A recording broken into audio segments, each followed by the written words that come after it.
Hello, everyone. Ron Kern here with the Idaho Society of the Sons of the American Revolution, and we are continuing with adding some amazing stories of our patriot ancestors, which, if you aren't aware, everyone that's a member of the Sons of the American Revolution or the Daughters of the American Revolution, you have to be able to prove without a shadow of a doubt that your ancestor was involved with or fought in and participated in the American Revolution.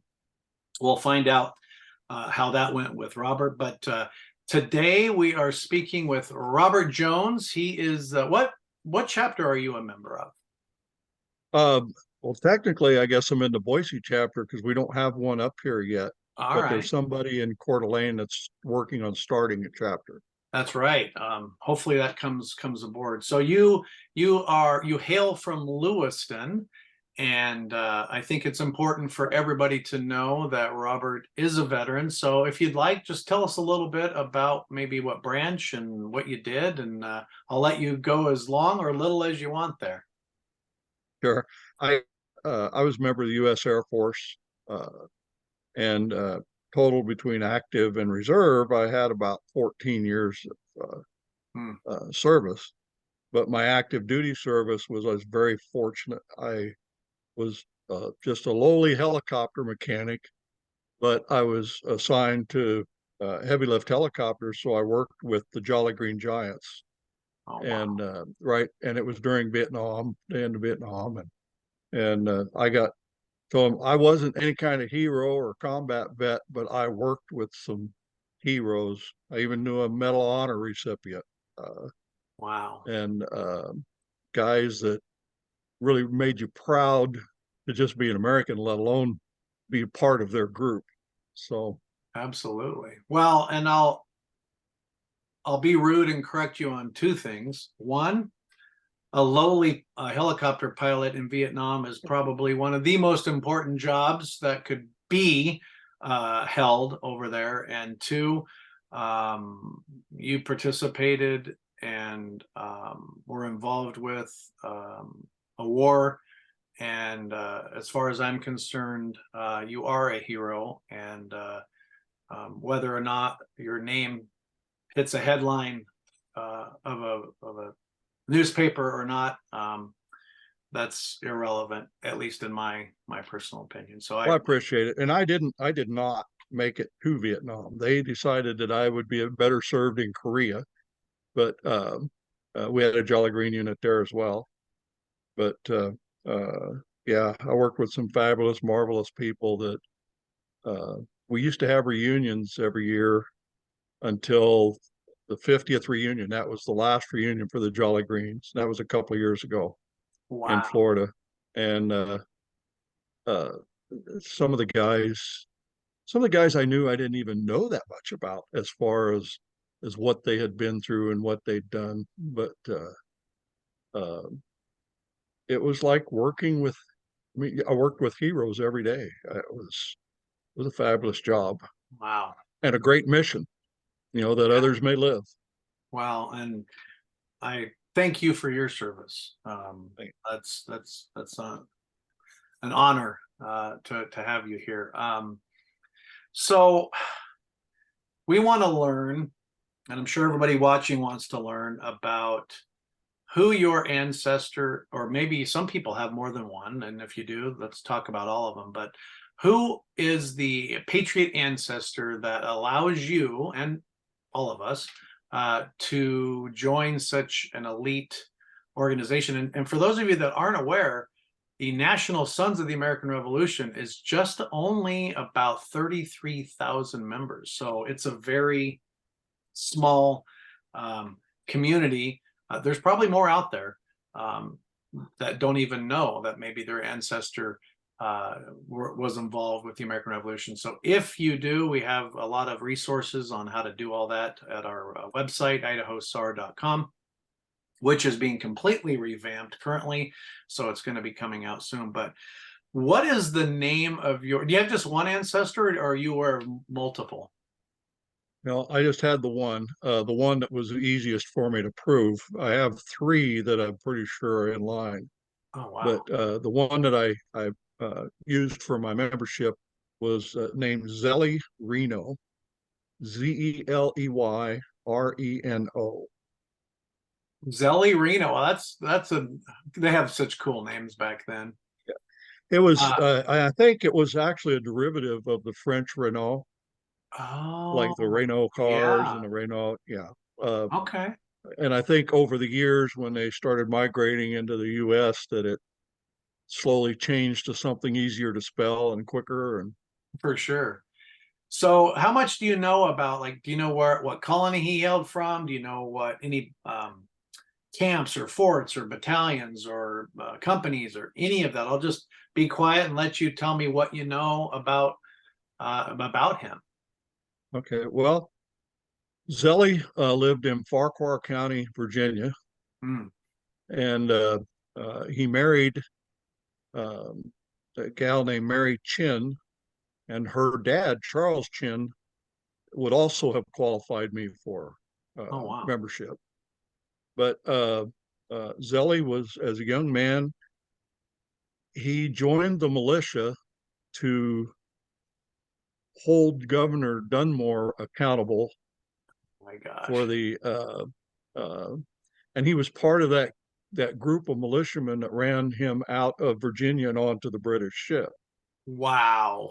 And uh, he was, I even have his pension application, and it talks about his uniform as a Minuteman or militiaman, uh, uh, macaroni hat with a feather in it, a purple hunting shirt, and it talked about his being which officers he served under, and he actually served in that militia capacity for the entire war. He was involved. He didn't go into a lot of specifics about different the battles and that, but he was involved all the way up to Yorktown. He was actually his final job as a militiaman was he was assigned to guard the prisoners that were taken during Yorktown. And there was a lot to guard at Yorktown. Yeah. What was that? 11,000 or 8,000? I can't remember. So out of Virginia, that's kind of a hot spot.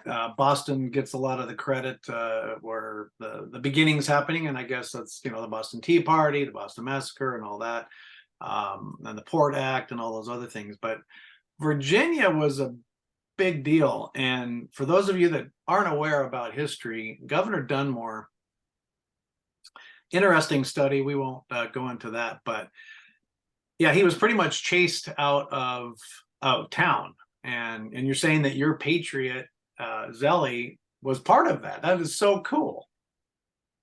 Yeah, he was. They talk about in his pension application. He mentions that they were trying to confiscate the gunpowder and the balls, or well, the gunpowder, and trying to turn uh, some of the slave population against the rebellion, and so yeah, they he marched with them to and got rid of sent him out to the ocean, Yeah. and I guess he went home a few times, but for the most part he was involved. And interesting thing about Zelly, he must have been a tough old bird because he actually participated in the War of 1812 as well. You're kidding. He marched from Kentucky to Canada when they tried to take over part of the portion of a fort in Canada. Oh my! And people complain about driving 20 minutes away, and he walked from Kentucky to Canada. That's insane. Thinking about that today. So if he Yeah. was there with Dunmore, and then also was involved and assigned to the prisoners in Yorktown. So you said he went home a couple times, but was he totally probably, it sounds like, involved for the whole 8 years? It sounded like it. I'm Wow. sure the militia sometimes they would go and then they would return back to plant their crops or to Sure. take care of their family, and then once that was done, they'd suit back up and go back out. Wow. And And a lot of people would put in 3 months, 6 months, maybe a year, and go back and plant crops and go, you know what? I don't think I need to go back. But Zelly did. I mean, several times. That is that's unreal. Not too many people. I don't know the stats, but the person that gets, I guess, notoriety, recognition is Joseph Plum Martin, right? Because he wrote down his autobiography when he was 84, and he got tired of retelling his whole story about meeting George Washington when he didn't know it was George Washington, and how he was involved with all of the major battles. But yours was right there alongside, although I think Plum Martin was out of Connecticut. Nobody can quote me on this. It's all from memory, which is fleeting at some point. But so, do you know any of the generals that he was under, or any other? Are you aware of any battles that you've uncovered? And well, in his, I was just looking at his pension application, and says, let me see, purple hunting shirt marked on the breast with large letters with the words liberty or death. And his first captains were Cuthbert Harrison, George Madden was a lieutenant, and Louis Reno, who I believe was his brother, was an ensign, and Colonel Jesse Ewell and Major James Ewell under them as well. And it said he remained in service under various officers from the above named time, Governor Dunmore, until the capture of Cornwallis. That's the whole war. And he marched from Little York with British prisoners to Fredericksburg, and then to Nolan's Ferry, which is a line between Maryland and Virginia. And he marched, it goes on, kind of skips back and forth. So so for those of you watching, the records back then, now you enter your social, your driver's license, and you have everything since you were born. But back then, he said, go ahead. Sorry, he said he was under Simon Hancock at the capture of Cornwallis and some of his captains, but for 3 years preceding the when he started taking the prisoners from Little York. Wow, that's incredible. I mean, that's pretty amazing if you stop and think about it. And all the hats and the shirts and liberty or die and all of these things that I think many people see here and just put it like it was, yes, 100, 250 some years ago. It was, but to know that was he your like third, fourth, fifth great grandfather? Fifth great grandfather. Fifth great grandfather. That's the same patriot that I found, my fifth great grandfather.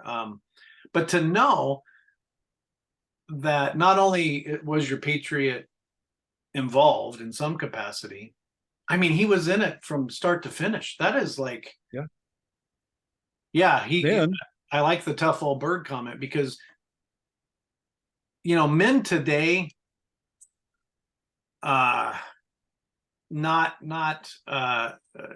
for the most part, in my opinion, I don't want to sound mean or get myself in trouble, but you compare the men of that era to men of today, you had to be tough, and not tough and brave just partial. I mean, it was all of the time. I mean, there's no grocery stores, you had to go grow your own food, and it sounds like he was fighting a war and involved in so much, and then scampered home, planted crops, did his thing, said hi to the family, went right back in it. I mean, that's impressive. They're dedicated. They let him enter as a sergeant, so he must have had some experience or something that made him of value to him. Wow. So I suppose you probably could. I don't know if you have. I mean, the siege and Battle of Yorktown is it's the last major battle of the war. Are Are you aware of anything, or have you uncovered any other battles that he was present in? Well, he just talks about various officers, but at that point in the statement, he'll talk about officers from this period and then go back and talk about officers from another period. And it's kind of a hopscotch back and forth. Yeah, it But takes that the was time the to. one thing about him that in doing this, in looking at this, I started as 15 years, about 15 years ago, thinking I would do family genealogy and just see. I thought my whole family came from farmers and grocery store owners, and you know, well, the more I got into this, I'm like, it just became an amazing story to me and made me wanted to look more. And the first time that I had an inclination that I might be related to this guy, uh, I'm like, oh my God, there's somebody from the Revolutionary War in my background. Right? And so the journey of doing that, I didn't even think about Sons of Revolution until about 3 years ago, and contact them, see what I needed. And, it's one of those things, you do your research and then you take some time off because you're just getting cross-eyed and you just can't deal with it anymore. And then pretty soon you go back and do some more. But I'd say all in all, I probably had 2 years of 2.5 years of digging into just that part of my family. And every once in a while I get distracted and go on an offshoot here and offshoot there, but I always came back to that line. And interesting part about doing that was I've come to the realization that I have had a grandfather in every major conflict since the Revolutionary War up until World War II. And then I had father and uncles in World War II. And we didn't have anybody in Korea, but I went there later. Yeah, you were there. Yeah, you filled And out. then I was in the military during Vietnam, even though they sent me to Korea instead of Vietnam. But so it just, I mean, I went from somebody that thought we were just, you know, backwoods yokel to really having a lot of pride in my family history, and and I've always been a history buff, so I started studying more. I'd already studied some on Washington and some of the other people in that era, Mhm. but I just started getting a thirst for more and more. And I've done some reading in that aspect and some research, and Well, when you mention, you kind of find a rabbit hole or whatever. Yeah, the one thing leads to another, and then you're like, I need this one more piece for verification, and that leads you to 3 months worth of stuff, and then you find this other 5 things that you really want to come back to. Yeah, you do. You just get so, and people use obviously the Patriot research search where you can put in, a name of your ancestor to start, and then there's no but social sometimes security. that stuff doesn't pan out. Yeah, You know, absolutely. I a lot of my well, Zelly, uh, after the war, he and his wife married. She was Mary Chin, was her maiden name, and her dad, Charles Chin, would have actually qualified me to be with SAR as well. But they sold their property, most of what they owned, and took off based on the government grants for war veterans. Went to Kentucky and settled in, and I mean, that was like going into the deepest wilderness in the country right now and starting a homestead. Yeah. And uh, they went through the Cumberland Gap and went into Kentucky, and so a lot of my lineage was from there. So I start digging. Well, I get to where I need information on Zelly more about his sons and his grandsons, my grandfathers, Hmm. uh, and there'd been a flood that had taken out courthouse where all those records had been Uh, kept. And so then you start looking for alternatives. And uh, which I did find some eventually, was from a geneticist or genealogical research attorney. He did it as his spare time in the late 1800s and early 1900s, and he kept meticulous records, and those are actually on file. And I was able to get several discs that had Wow. all of my relatives on. And so then I had to start work. It was like, once you get digging, you don't want to let go. You want to just keep digging. Yeah, for And those, luckily, the records were good enough that the SAR accepted what was lost. yeah. Uh, Well, and but I for had, those of, I'm sorry to interrupt, but for those of you well, I was that, going to say, oh, go ahead. you have to prove that those records were lost. Yeah, I mean, You can't just say they're lost. As well, when were they lost? Why? How do you know they were lost? There was a flood in this year, and it took out. And yeah, so it's funny because you're right. I mean, for those of you that haven't spent a lot of time researching your ancestry, whether it's patriotic or not, it it's not easy sometimes. I mean, your connection may have been right in those records that the flood destroyed, so you have to go to another place and hope they have it. And if that doesn't work out, then you have to pull up this. I mean, I remember doing mine. I'm like, how many Peter Kerns are there out of Pennsylvania? There can't be that many. And of course, like I had all but one connection, and I'm like, sent it in. I'm like, isn't that good enough? I mean, and they wouldn't accept it. So it's not a, I'm pretty sure this was my relative. It is, I have to prove it. You had to prove it. And it's right. they just don't want people to get in by happenstance. So there is a tremendous, and you said what, 2.5 years of research. Yeah, 15 years of research, 2.5 years of just focusing on Zelly, Wow. and that line in my family. That is, and of And course, while you're doing that for Zelly, you uncover, oh, my third oh great yeah, grandfather did this, and then I want to know more about him, and then it's like, oh, I have to leave the computer. I've been here for 4 days, and I can't, think anymore. and luckily I had a little law enforcement background, and I used to do some investigations. That helped me a lot because all those, like you said, well, you made me think of this when you were talking about how many Peter Kerns could there be out there. The number of times I would go to research somebody and find out that there were 6 people with their same name, first, middle, and last, all born in the same time period, all living in the same area. right?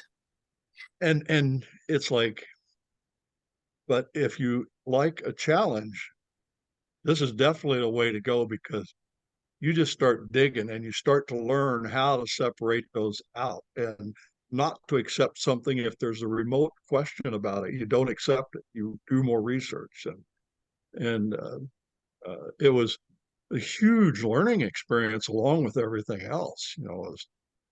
Things about the country and things about the people, and where they lived, where this group of this part of the country has this group of people in it, Mhm. and this part has like a lot of on the other side of my family, there are a lot of German descendants uh, in that Ohio Valley area in southern Indiana and Ohio and northern Kentucky, um, and they're just all that influence, and they're grouped right there. I know some of the genealogical sites now, they'll, based on your DNA, they can tell you where your family groups moved through the country. Give you a line as to which direction they went and how they got there. And it's just really, really interesting. Yeah, it's, if you were law enforcement, I had a private investigation firm that we retired from. And so I've always liked to put pieces of the puzzle together, but usually the pieces of the puzzle aren't from 1750. And, courthouses didn't keep records like they do today. And so many people probably pull a wide variety. I mean, I remember I had to, use newspapers, old newspapers. I had to, do ancestry. I had to pull up archives from the national level. And you just go from one place to another, to another, to another. I spent probably 5 months on Peter Kern and finally got everything down, and then realized that 5 months I was researching the wrong Peter Kern. So it can be challenging. And so, yeah, it's as long as you don't like, oh, there's the same name that I'm looking for, and that's him. As long as you, like you said, if there's a shadow of a doubt, figure it out, because you might spend months or hopefully not longer. But I mean, 5 months, I shouldn't say I lost, but I know a lot about a Peter Kern that I have no relation to, but it's a very, it is a challenge. You described that well. And some people, everything's right there and it's easy. And some people, you have to spend 15 years doing it. Well, and another thing too is better be prepared for finding out where the skeletons are buried too. Right. And I know that it was kind of a shocker that way back then, even that this person was born not of their mother and father, Mhm. or Zelly, he was like the great great grandfather to the guys that do you know who the Reno gang is? You ever heard of No, them? no. They were in southern Indiana, and they were the first gang that um, robbed a train, did a train robbery. And they were so uh, unwanted and unliked where they came from. They were such criminals, hardened criminals, that uh, they fled to Canada. And the only way Canada would let them be extradited back to the U.S. if the U.S. promised not to hang them or kill them. So the U.S. made that promise. They went up there and got them. And while they're on their way in a train back to Indiana to stand trial, vigilantes stopped the train, took them out, and hung them from the poles next to the train. Oh my And that Lord. started all the laws against vigilantism because it created an international incident. So, and that was Zelly's great great grandkids that Oh did my. that, you know. So there's one of those tangents, but cool and interesting. I mean, crying out loud. That is. You follow that line and you're like, oh my God, that's, uh, Yeah, you watch those old. there's some more than one black sheep in the family. Yeah, you watch some of those old westerns and go, I have relatives that did that, or both good Well, and bad. Elvis Presley's movie, I think Love Me Tender, I think it was actually a story about the Reno gang. Really? And it was based on true circumstances of the mother trying to keep the youngest of the brothers out of the gang and out of the law's sights. Wow.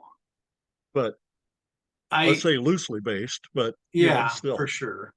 God, your story is so cool. I mean, it's just Well, that's the thing about people should get more interested in doing this, because what you find, all of a sudden the discoveries you make and the thing and pictures that you'll find or documents that you find, and it's like you've just stumbled onto the pirate's treasure, when you find those things. You open them up and it's full of gold. Yeah. yeah. My Peter was from Germany and transplanted to Pennsylvania, Bucks County.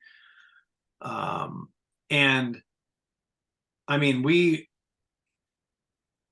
I throw my wife under the bus because she's not on the call, but um, I was so enthralled to learn more about my ancestor, and we went back to Pennsylvania. Of course, we had to go to Virginia because of Mount Vernon and all that, but I went to his grave, found out where he was buried, and all of it is in German. And so and I found his will, which is in English, but not well done. And so I was hoping that my ancestor wrote, day one of the war, I did this. Of course, that would Yeah. be too easy. And so, my information that I can pull is limited. So to hear all the details that you've uncovered, I mean, that is just astounding for one. And two, that well, there's so much too that he was in it from start to finish. That is just rare in itself. and involved with protecting or guarding the prisoners at Yorktown. That's incredible. He chased Dinwiddie out, which he needed to go. But then you find out that you know your international law, spectacles and laws in this country were based on. I mean, and then you're like, what else? What else? Is there anything else? I did have the advantage of I have a cousin who lives in New York State, and he got into doing research about the same time. And so sometimes we would go down different rabbit holes, find out different information, and then we'd come back and talk. Ah, And so some of that was, and then he'd go down my rabbit hole and I'd go down his rabbit hole and we'd go even deeper.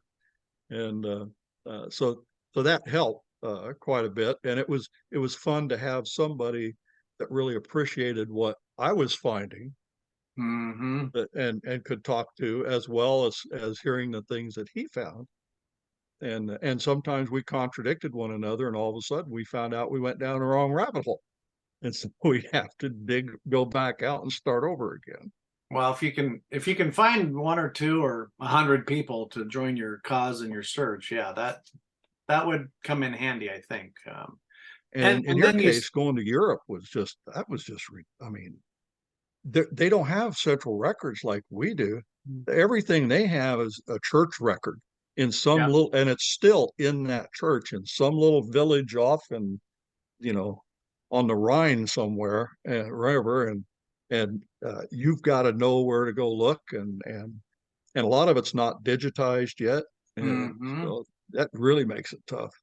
Yeah, because either you need somebody there to go in and tell them what you're actually looking for, or maybe if some of them are digitized, you can get it online. But even then, it's a lot of work and a lot of ups and downs, I think. And you have explained your process pretty well. That it's not just put in a name and, oh, here's your ancestor and here's where they were and here's who they talked with and here's what they did. And but it's for me, and it sounds like you, I mean, it's exciting. I mean, why and how someone is not interested in,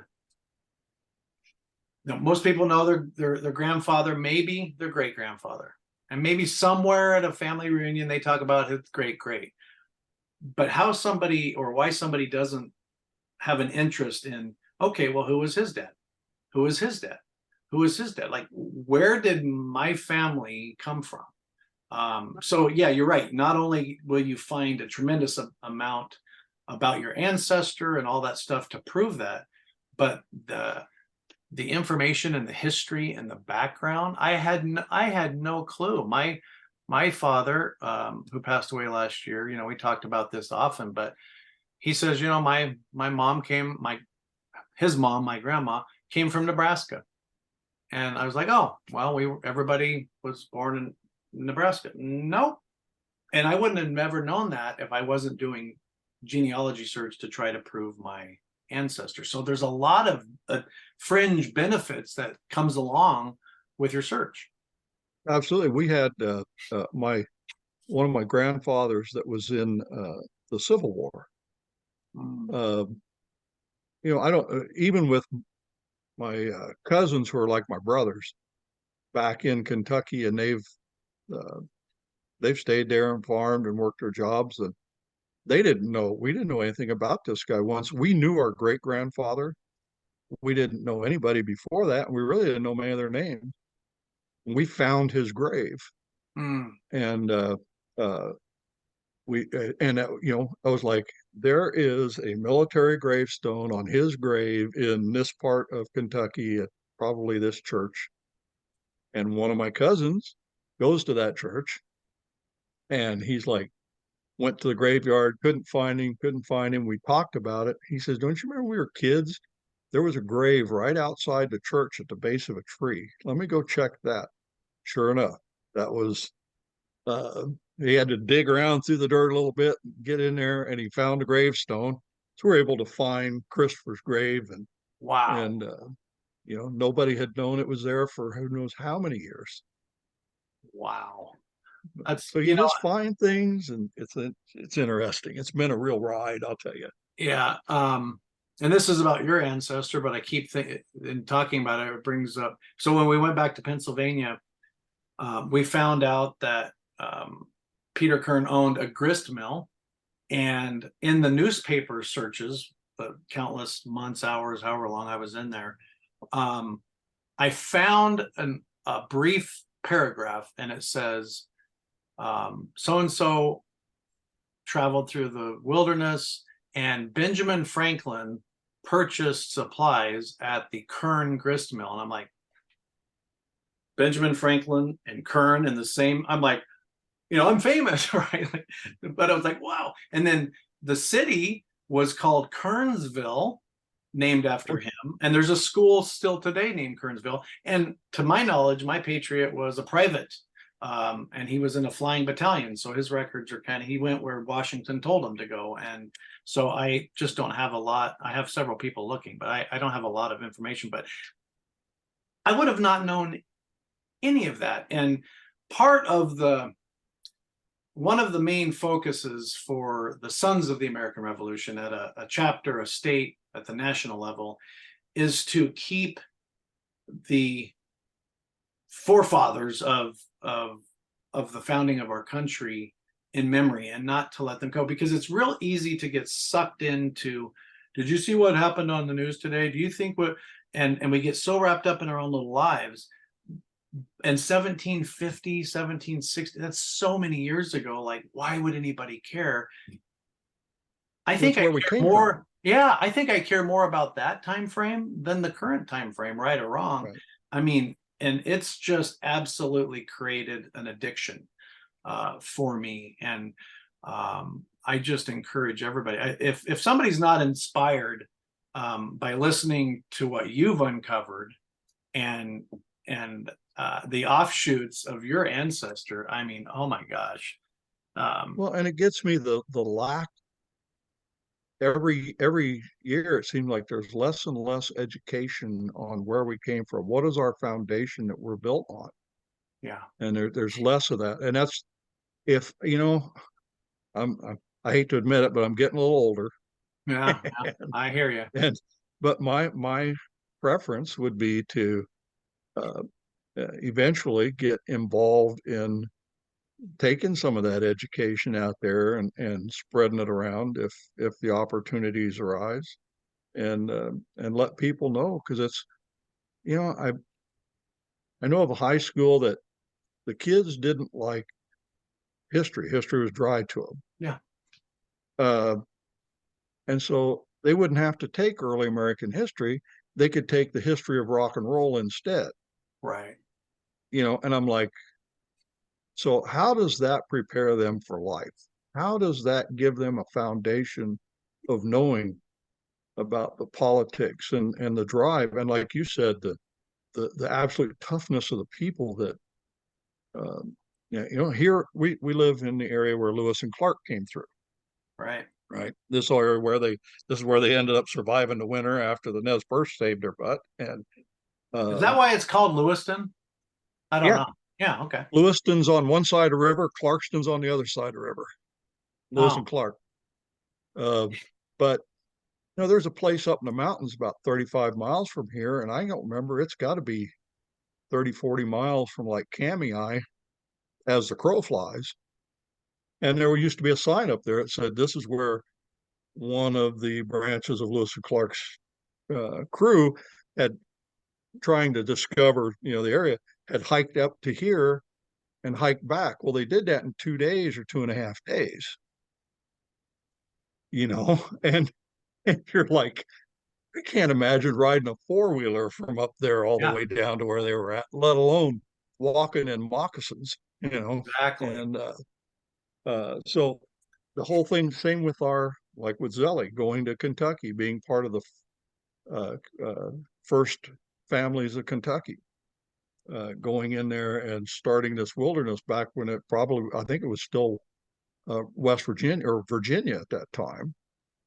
Or the Kentucky Territory or Virginian Territory. I can't remember now. My history's getting jolly up, but guys like Zelly, and they go in there, and they were they were not met with a lot of,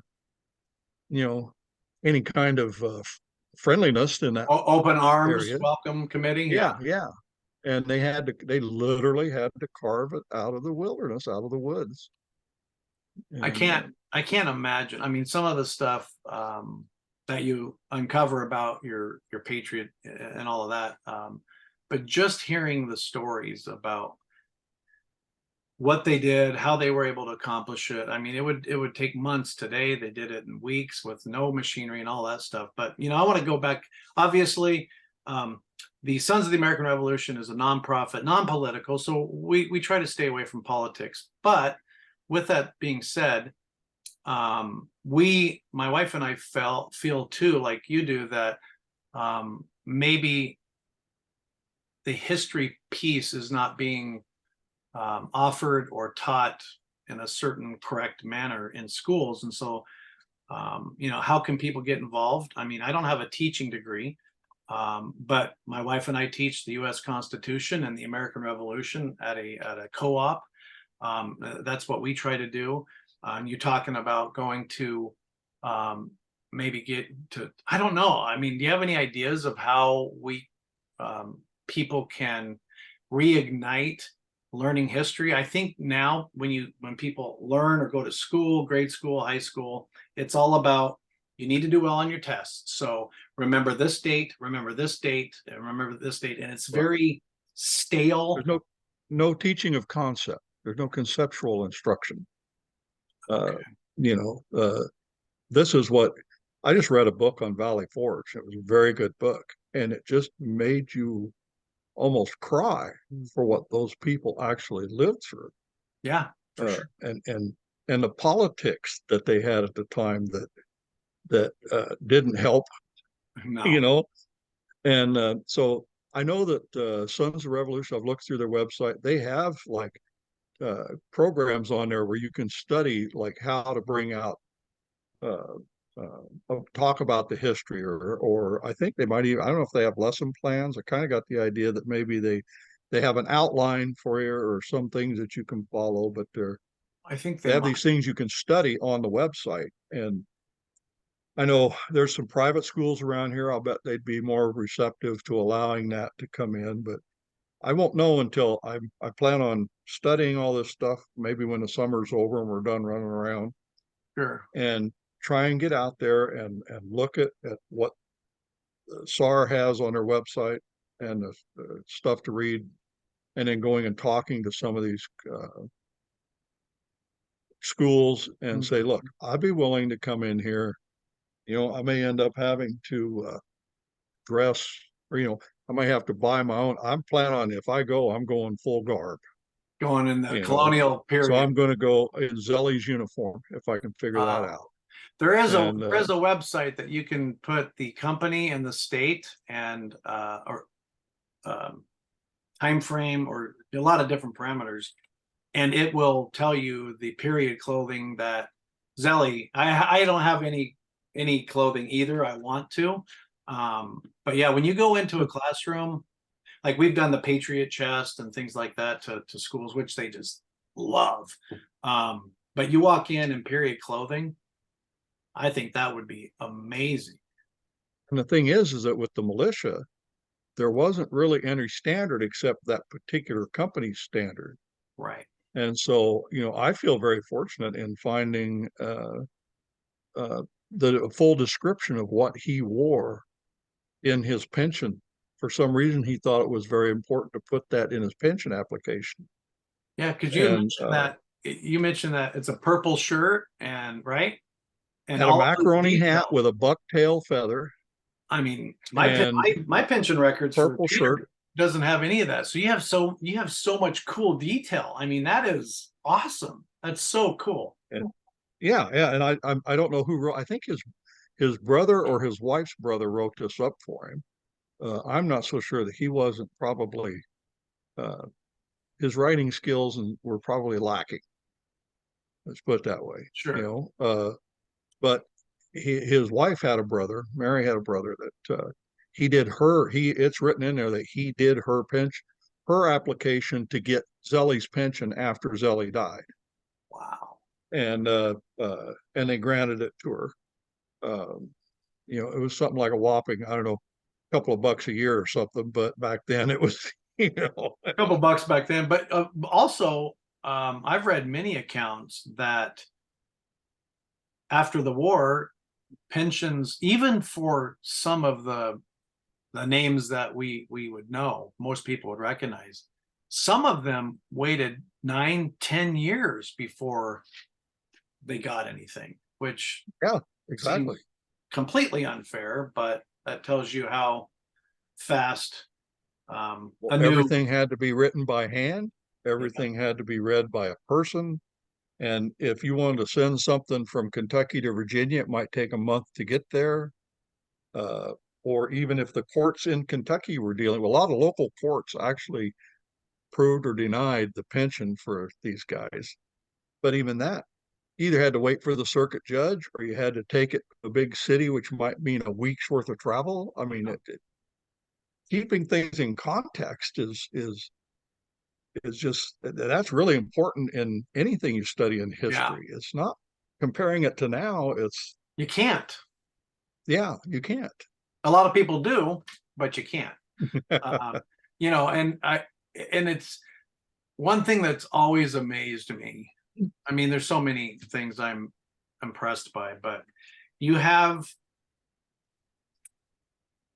a small number of people willing to literally be drawn and quartered, hung, killed for fighting against the most powerful army and military navy in England combined. And many times no shirts, no shoes, not enough supplies, which hampered the Continental Army every year, all the time. That was a never-ending disgust from Washington. But no texting, no faxes, no duplicates, no PDFs, no telephones, nothing that we have today.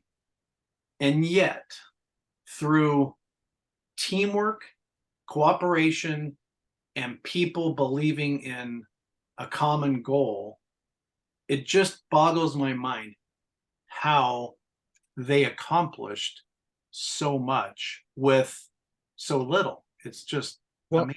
And the maturity of people. It's like one of my grandfathers that I have not proven beyond a doubt, but I'm fairly confident in.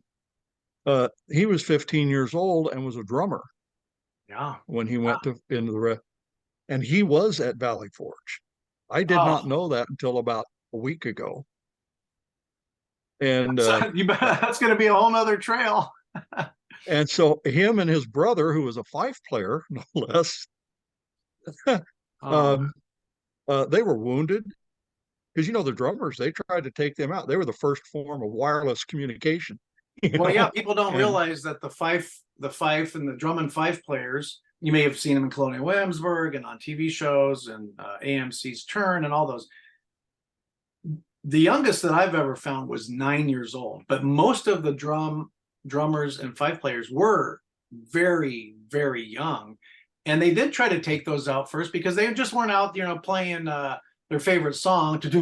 No, it was the marching tunes. Yeah. Telling everybody where to go, how to do it, how fast. Some officer call them right, and these guys would pound out a tune. And so they want to get rid of that source of communication and organization, so they would take out the drummers, even if they were them and the flag bearers. They wanted both of those gone right at the beginning. And so I'm kind of in a burnout stage now. I was looking a little bit last week. I'm kind of going to take a break again. I'm looking at maybe getting printed what I do have, put into a book for the family. But you're right. That's going to be one of those rabbit holes I go down the next time I jump into it, and Valley see where that leads me. Have you ever been to Valley Forge? No.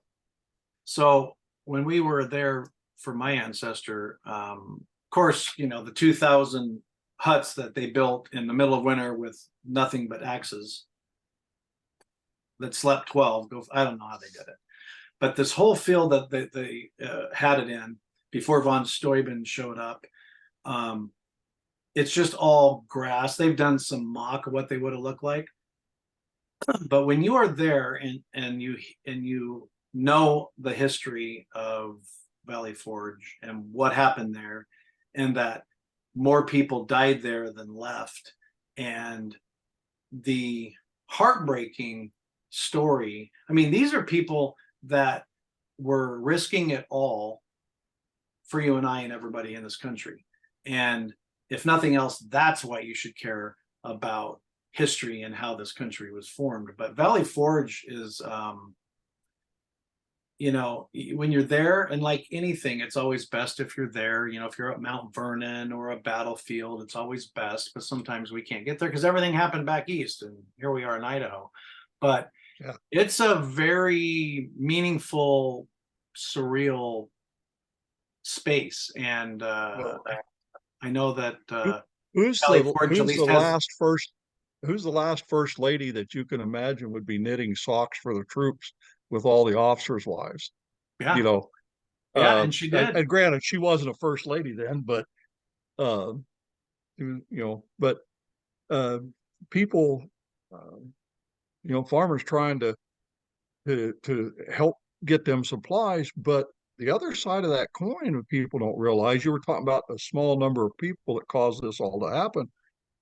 I heard it said one time that a third of the country was for independence, a third of the country was against, and a third sit on the fence and either waited to see what happened or were more worried about just their own personal endeavors. Mm-hmm. And so that was really, if those figures are anywhere close to being true, I think they are, just because you look at the loyalists, a lot of the battles that happened against the Continental Army were not, they were as many loyalists fighting them as there were British soldiers fighting them. For sure. And, and you read books like on Valley Forge and those people that were in that middle, they would take a freight wagon full of supplies. And on the way there, they'd pick out what they wanted and they'd turn the wagon and horses loose, Yeah. Or not make it there at all. Because they were just sort of feathering their own nest. Plus, if they Mm-hmm. got caught taking stuff in there, they knew they'd die anyway. The British were gonna, Yep. So, to be able to connect with that small of a group of dedicated individuals who were tough enough. Would you stay at Valley Forge freezing to death? You weren't getting paid. You were away from family. You were, I asked myself that question. Who in their right mind would stay there? Yeah. A dedicated person. That's who would stay there. Yeah. I would like They to had to think. want, Go ahead. no, they had to want it. Yeah, They I had to would like to believe think. wholeheartedly. I would like to think if I was back then and I had an opportunity to go fight um, for what I believed in. But I'd like to say I would. It's easier to say that, but if I'm real with myself, the chances of winning and getting independence was nil to none. The conditions were brutal, from basic necessities of food, water, shelter. I mean, they drank a lot of alcohol back then. People say, "Oh, they were all drunks back then." Well, they didn't have a water bottle or a water tap, That's right? how they So purified the liquor, the water. that's Yeah. exactly right. So that's why they drank a lot of it. But just the bare necessities, on top of getting shot at, I don't know. I'd like to say I would, but man, I don't know. And like you mentioned with Valley Forge, I mean, I don't know. I Yeah. guess we'll never know. And some people say, oh, I would do it in a heartbeat. And maybe they would. But if I try to put myself back where my ancestor was, and I've been where he lived, and I've been to his grist mill, and I've been to his grave, and I understand the history behind the whole Revolutionary War, I don't know. I don't know. And nobody knows until it's like any combat vet I ever met, it Yeah. was, you don't know what it's like until you've been there. Yeah. And I understand that. It's, but but how could you not respect those people and want to keep their memory alive? Yeah. And that's the other question. How could you not do that? You know? Yeah, I agree. Well, and I think part of the, you know, if just like the small amount of people that banded together that eventually allowed us to be free of British rule, I think on a very, very smaller scale that we can do that. So whether you go to a school or I go to a school, or you know, I do a podcast, and this is a way, this video right here is a way to honor our ancestry, and to help spread such interesting, fascinating stories. Like yours is just like, this would be a 9-hour video, and then I'd get in trouble. But it You see is why there, I'm so passionate about this. I had no clue when I started this. I didn't I either, and thought it's, we were just the nobody in the background kind of family, you know. Had no idea there was this history attached to my family. yeah, it's cool. And if you're interested, there are links, so I'll put the links in the notes, in the video description. All right, final question. Are you ready? Sure. Well, I got two questions, but this one is pretty cool. If you could go back in time and you had Zelly sitting across from you at a tavern, and you're drinking Madeira or a cup of ale, what would you want to know about him, or what would you ask him? Have you ever thought of that? You know, there would be so many questions. Uh, you know, I'm not sure I was tough enough to sit at a table with him, but But well, but just I guess I'd have one question. Tell me about it. mm, You know, tell me what you know. Tell me what you felt. Tell me what you saw. Uh, mhm. and then there's that whole that's with the war. You know, who did you know? Who did you you know? And then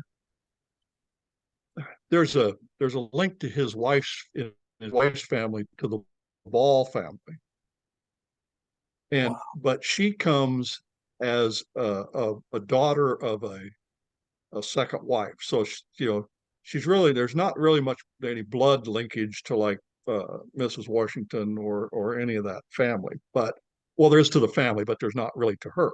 But that tells you how close those people were and how you know all those towns were small towns compared to anything today. So Or very, everybody very knew small. everybody.